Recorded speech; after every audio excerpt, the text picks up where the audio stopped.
तुम्हें ये पता चल जाए कि राजयोग ही एक ऐसा योग है जिसके माध्यम से तुम अपनी कर्म इंद्रियों पर विजय प्राप्त कर सकते हो और साथ साथ अपने विकर्मों को भी दग्ध करने का पुरुषार्थ कर सकते हो।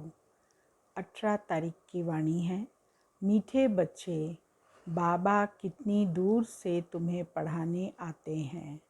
पढ़ाई की फीस भी नहीं लेते तो कितना प्यार से पढ़ना चाहिए।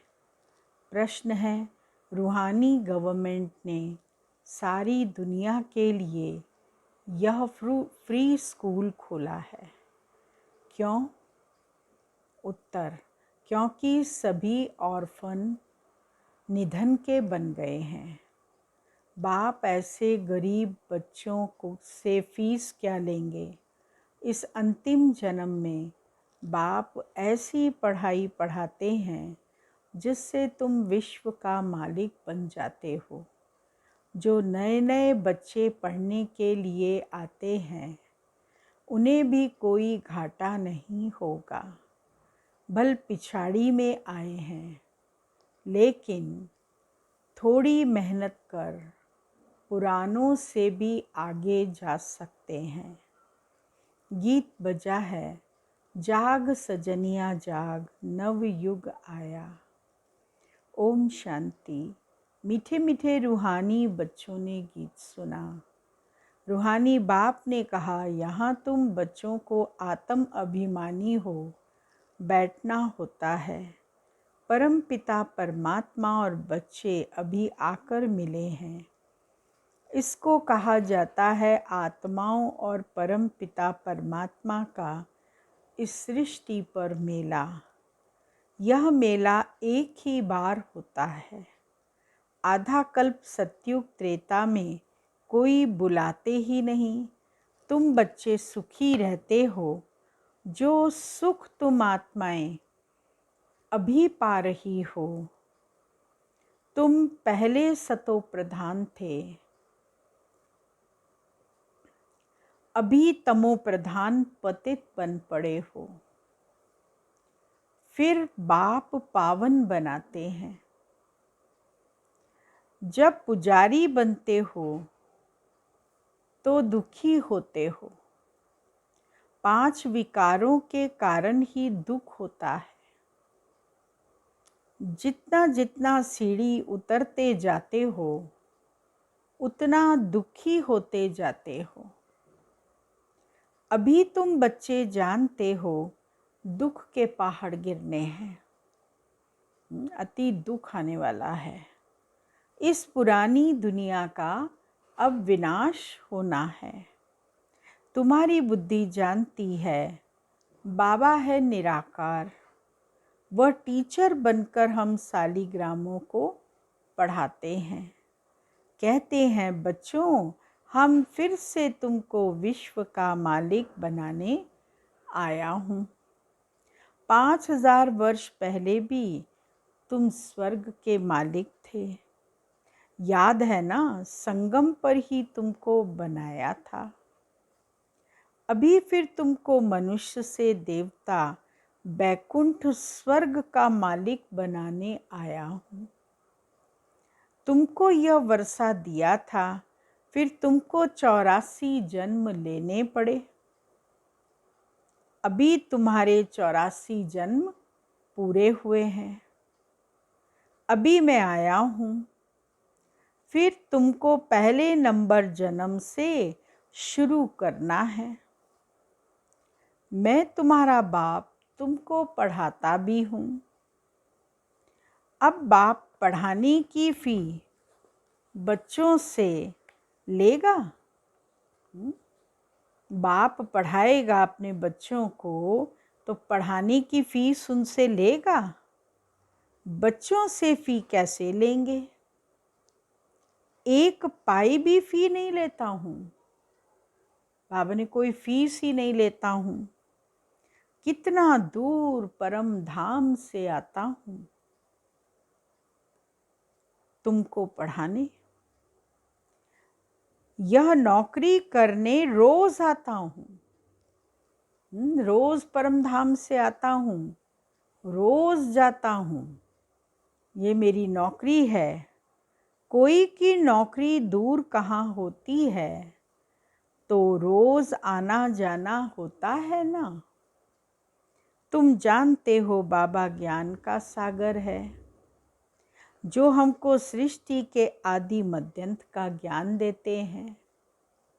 भगवानो वाच्य मैं निराकार परमात्मा हूँ, न कि कृष्ण। तुम जिस कृष्ण को भगवान समझते हो, वो भगवान हो न सके। वह तो पूरे 84 जन्म लेते हैं। भगवान को अपना शरीर नहीं है। जैसे तुम आत्मा हो, वह भी आत्मा है, परंतु सिर्फ आत्मा कहने से तो सबके साथ मिल जाएंगे, इसीलिए मुझे परम आत्मा कहते हैं। तुम सब आत्माएं हो, मैं परम आत्मा हूँ। ड्रामा प्लान अनुसार मुझ आत्मा का नाम शिव है। मैं हूँ निराकार, मुझे बुलाते ही हैं शिव बाबा। असुल मेरा नाम एक ही है, बाकी भिन्न भिन्न नाम रख दिए हैं। मेरा नाम कोई रुद्र है नहीं, न कृष्ण ने कोई यज्ञ रचा है, यह सब झूठ है। मैं ही आकर तुमको सच बतलाता हूँ। तुमको सच सच नर से नारायण बनाने मैं आया हूँ। मेरा घर बहुत दूर है, यहाँ आकर इस शरीर द्वारा तुमको पढ़ाता हूँ। शरीर का आधार लेता हूँ, तब तो तुमको पढ़ाऊँगा। साकार शरीर का आधार लेकर फिर तुमको बैठ पढ़ाता हूँ। सारा दिन इसमें बैठता नहीं हूँ, कोई सारा दिन नहीं रहता हूँ इसमें। जब पढ़ाना होता है तब आता हूँ, चक्कर लगाता रहता हूँ। मेरी ग्लानि करने के कारण तुम बहुत दुखी हो, महान पतित बन गए हो। ब्रह्मा को भी कोई आदि देव कहते, कोई एडम कहते, कोई महावीर कहते, तुम प्रजापिता कहते हो। तुमने मुझे आधा कल्प याद किया है, इसीलिए मुझे इस पराये देश में आना पड़ा है। सब पतित दुखी हैं, ऑर्फन हैं, धनी धोरी है नहीं। ऑर्फन को पढ़ाने के लिए गवर्नमेंट फ़ी नहीं लेती है। यह तो बहुत बड़ी रूहानी गवर्नमेंट है। बेहद के बाप को कोई जानते नहीं। कितने जप तप दान पुण्य आदि करते हैं। पूछा जाता है, यह क्यों करते हो? बाबा पूछते हैं, बच्चे जप तप दान पुण्य आदि क्यों करते हो? तो कहेंगे, इससे भगवान के पास पहुंच जाएंगे। कोई जप तप करने से पहुंचेगा, कोई शास्त्र पढ़ने से। बाबा कहते हैं ऐसे तो है नहीं। भक्ति करते करते तो तुम और ही पतित बन गए हो। पंख टूट गए हैं, तुम उड़ नहीं सकते हो जब तक तुम्हारे में ज्ञान घृत न पड़े। घृत अथवा पेट्रोल खत्म हो जाने से जोत बुझ गई है। फिर मैं आकर भरता हूँ। बाबा कहते फिर से घी भरता हूँ। घी जलते जलते जोत जो है मध्यम हो गई है। तुम जानते हो बाबा आया हुआ है। यहाँ तुम खुशी में रहते हो, घर में जाने से तुम भूल जाते हो। तुमसे मैं इस पढ़ाई की फ़ी नहीं लेता हूँ। तुम कहेंगे ये चावल मुट्ठी देते हैं। यह चावल मुट्ठी तो तुम भक्ति मार्ग में देते आए हो। जिसका रिटर्न फिर दूसरे जन्म में मिलता है। अभी तो तुम जानते हो, बाबा सन्मुख बैठे हैं, फ्री पढ़ाते हैं, क्योंकि जानते हैं इन्हों के पास रखा ही क्या है। तो बाप थोड़ी तुमसे कुछ लेंगे। उस पढ़ाई में तो कितना खर्चा करना पड़ता है, कितने इम्तहान पास करने पड़ते हैं। मैं तो एक ही पढ़ाई पढ़ाता हूँ। स्कूल में जो आते जाते हैं उनको ऐड करता जाता हूँ। हाँ, जो लेट आते हैं उनको थोड़ी मेहनत जास्ती करनी पड़ती है। उनके बदले में फिर देरी से आने वालों को अच्छी पॉइंट्स मिलती है। जो जल्दी जल्दी पढ़ते उनको कुछ घाटा नहीं है। नई नई अच्छी पॉइंट्स मिलने से पुरानों से भी तीखे जाते हैं। बाबा कहते शुरू में जो आए वो कितने भागंती हो गए। अच्छा हुआ जो तुम देरी से आए, सो फिर तुमको गुहेते गुहे पॉइंट्स मिलती है। बाबा कहते जिस्मानी पढ़ाई भी पढ़ो, शरीर निर्वाह और धंधा धोरी भल करो, सिर्फ मुझे याद करो। एक काम बाबा ने कहा करना है, भले धंधा धोरी करो, शरीर निर्वाह जिस्मानी पढ़ाई पढ़ो, लेकिन एक पुरुषार्थ करते रहो कि बाबा को याद करते रहो और चक्र को याद करो और 84 जन्मों की कहानी को दोहराओ। यह भूलना नहीं चाहिए। यह तो समझते हो ना कि अब हमारे 84 जन्मों का अंत है। बाबा समझाते हैं, मुझे याद करो तो तुम तमो प्रधान से सतो प्रधान बन जाएंगे। याद तो तुम बाप को भी करते हो, पति को भी करते हो। अब मैं तुम्हारा पतियों का पति, बापों का बाप हूँ, टीचर भी हूँ। मैं तुम्हारा सब कुछ हूँ, सुख देने वाला हूँ। वह पतित संबंधी आदि तो तुमको दुख ही देंगे। सतयुग में कोई किसको दुख नहीं देते। अब मैं आया हूँ सतयुग का राज्य भाग देने। तुम जानते हो इस संगम पर ही बाप से हम वर्षा लेते हैं। अब जितना तुम पढ़ेंगे, पढ़ाई भी बहुत सहज है। यह है सहज ज्ञान, सहज याद। मौत भी सामने खड़ा है। मैं आया हूँ तुम सबको ले जाने। इसीलिए मुझे कालों का काल भी कहते हैं। यह भी कहते हैं कि इनको काल खा गया। काल शरीर को खाता है, आत्मा को तो खा न सके। आत्मा तो एक शरीर छोड़ दूसरा जाकर लेती है, पार्ट बजाती है। अभी तुम जानते हो एक ही धक से यह सब खलास हो जाएगा। मौत ऐसा होना है जो कोई किसके लिए रोएगा नहीं। रोने वाले ही नहीं बचेंगे तो कौन रोएगा। सभी को वापस जाना ही है। रोते तब हैं जबकि पुनर्जन्म फिर दुख की दुनिया में ही लेते हैं। तुम बाप को बुलाते भी इसीलिए हो कि बाबा हमको अपने साथ ले जाओ। तो अब बाबा आया हुआ है, जो भी मनुष्य मात्र हैं सबको ले जाते हैं।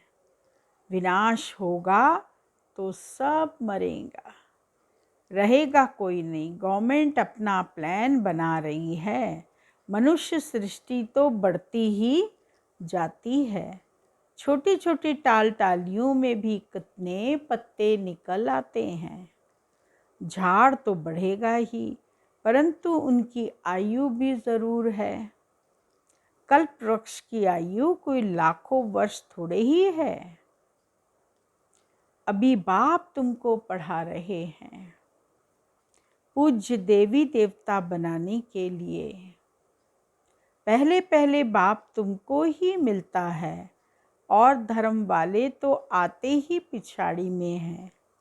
सतयुग में तुम आते हो, पढ़ाता भी तुमको हूँ, सिर्फ कहता हूँ पावन दुनिया में चलना है तो विकार में मत जाओ। फिर भी तुम मानते क्यों नहीं हो? विषय बिगर तुम रह नहीं सकते हो। मेरी मत पर नहीं चलेंगे तो उच्च पद भी नहीं पाएंगे।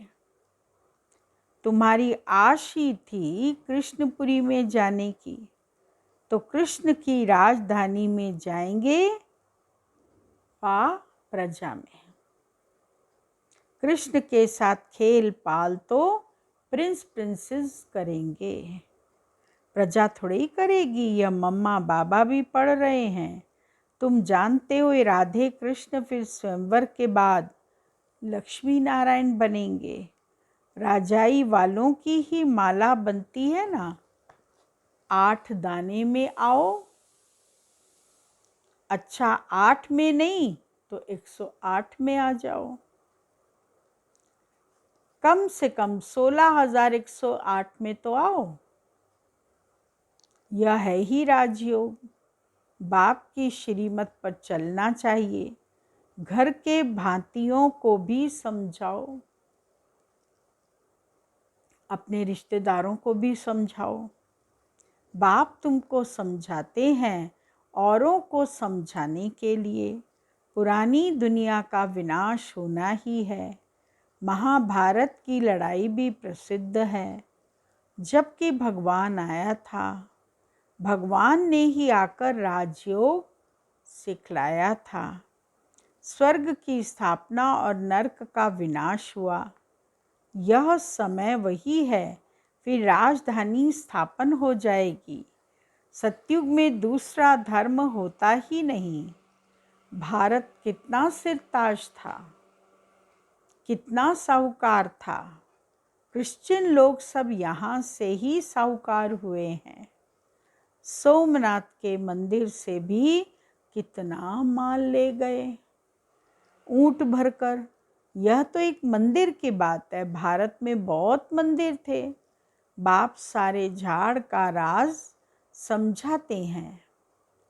मैं बीज ऊपर में हूँ, यह उल्टा झाड़ है ना। नॉलेजफुल भी हूँ, तुम मुझे पुकारते हो पतित पावन आओ। फिर भी कह देते नाम रूप से न्यारा।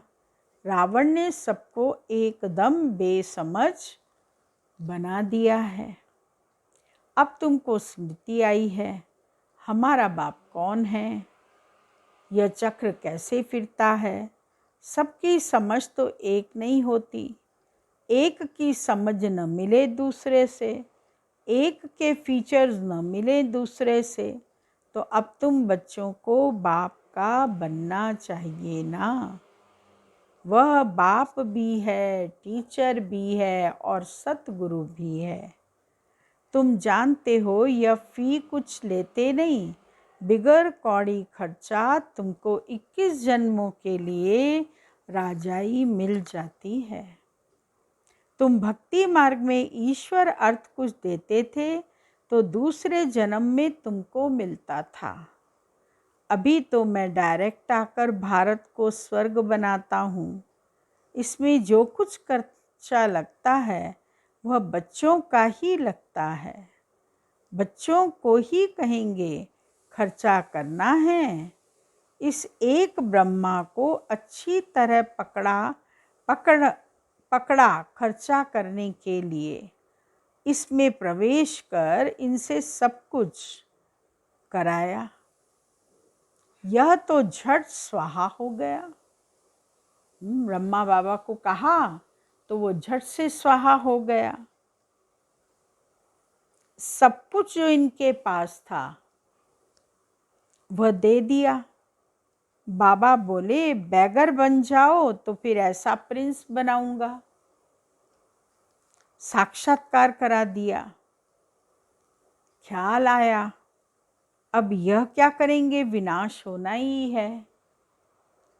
बाबा ने कहा बंदर मुआफिक मुट्ठी बंद नहीं करो, खोल दो। झट खोल दी, नहीं तो इतने बच्चों का खर्चा कैसे चलता।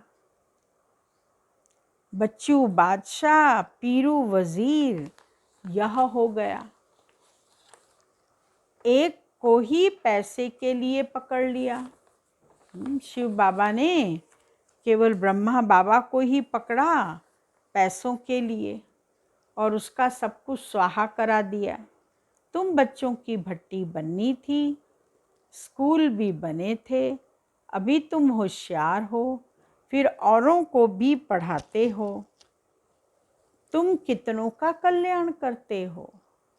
बाप है ही कल्याणकारी, सबको नरक से निकाल स्वर्ग में ले जाते हैं। अब जितना पुरुषार्थ करेंगे उतना उच्च पद पाएंगे। प्रजा के लिए भी प्रदर्शनियों आदि की युक्तियां और भी निकलती रहेंगी। ढेर प्रजा बनती जाएगी। राजा रानी तो थोड़े होते हैं, प्रजा तो करोड़ों के अंदाज में होती है ना। किंग क्वीन तो एक हैं, वहाँ लड़ाई झगड़ा आदि होता नहीं। बच्चे जानते हैं अब तो मौत सामने खड़ा है। जितना योग में रहेंगे उतना पाप आत्मा से पुण्य आत्मा बनेंगे और कोई उपाय है नहीं। सपूत बच्चे माँ बाप को फॉलो करते हैं। बाप पावन बने, बच्चा न बने तो वह कपूत बच्चा ठहराना। इसमें तो नष्टो मोहा बनना होता है। मेरा तो एक शिव बाबा, दूसरा ना कोई। वर्षा भी उनसे मिलेगा। अब बाप से वर्षा पाना है नई दुनिया का, तो पतित मत बनो। पावन बनने बिगर नई दुनिया में जा नहीं सकेंगे। जन्म जन्मांतर के पाप किए हुए हैं, उनकी सजा भोगनी पड़ती है। जैसे कि 63 जन्मों के पापों की सजा मिलती है। गर्भ जेल में भी सजा भोगते हैं।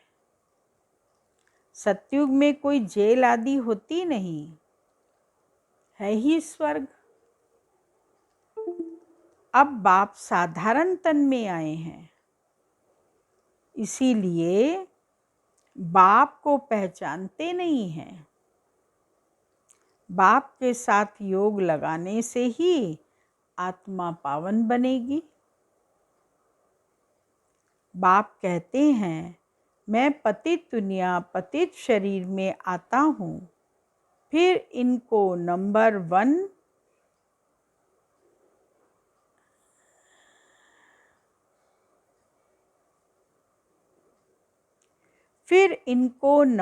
1 पावन बनाता हूँ।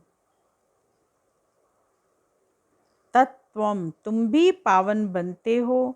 तुम बाप के बच्चे बने हो, प्रजापिता ब्रह्मा के बच्चे हो, इसीलिए बाप दादा कहा जाता है। बाप समझाते हैं अब टाइम बहुत थोड़ा है, शरीर पर भरोसा नहीं है। बाबा को याद करते रहो, सुदर्शन चक्रधारी बनो, सारा दिन यही बातें ख्याल में रहें। अच्छा, मीठे मीठे सिकिलदे बच्चों प्रति मात पिता बाप दादा का याद प्यार और गुड मॉर्निंग। रूहानी बाप की रूहानी बच्चों को नमस्ते और रूहानी बच्चों की रूहानी बाबा को याद प्यार गुड मॉर्निंग नमस्ते। मुख्य सार है पहला पॉइंट, पूरा पूरा नष्टो मोहा बनना है। एक शिव बाबा दूसरा न कोई, यह पाठ पक्का करना है। सच्चा बच्चा बन मात पिता को फॉलो करना है। दूसरा पॉइंट है, बिगर कौड़ी खर्च पढ़ाई से 21 जन्मों की राजाई मिलती है, तो बहुत लगन से पढ़ाई पढ़नी है। सुदर्शन चक्रधारी बनना है।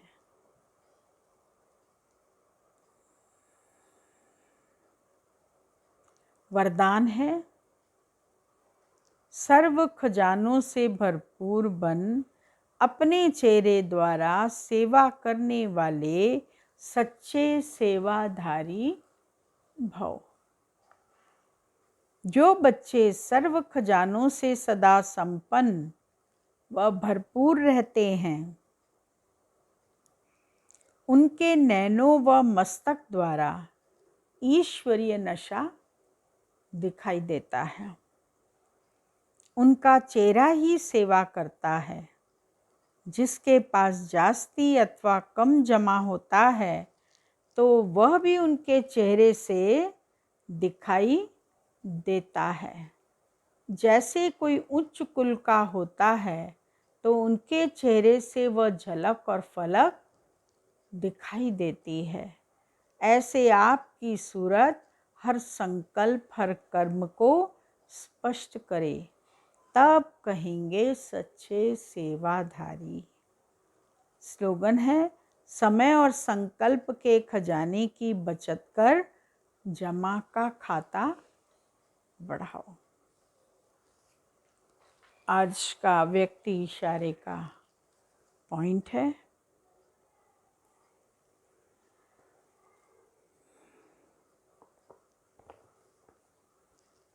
यह विनाश सर्व आत्माओं की सर्व कामनाएं पूर्ण करने के निमित्त साधन है।